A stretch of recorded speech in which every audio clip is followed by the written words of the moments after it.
अस्सलाम वालेकुम जी। मेरा नाम सुहेल है, मैं गुजरात से हूँ और मेरे ये गर्दन में, कंधे में और बैक पेन थी मुझे।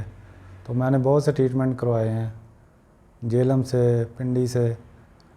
लास्ट में मैं ये जो है ना इधर पिंडी से अपना इसको पी सीपीटी जो है ना, सीपीटी ये ट्रीटमेंट करवाया है।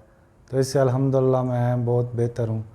तो मैं सबको यही मशवरा दूंगा कि मेडिसन या ऑपरेशन की तरफ जाने से पहले ये ट्रीटमेंट ज़रूर कराएं। मेहरबानी, शुक्रिया।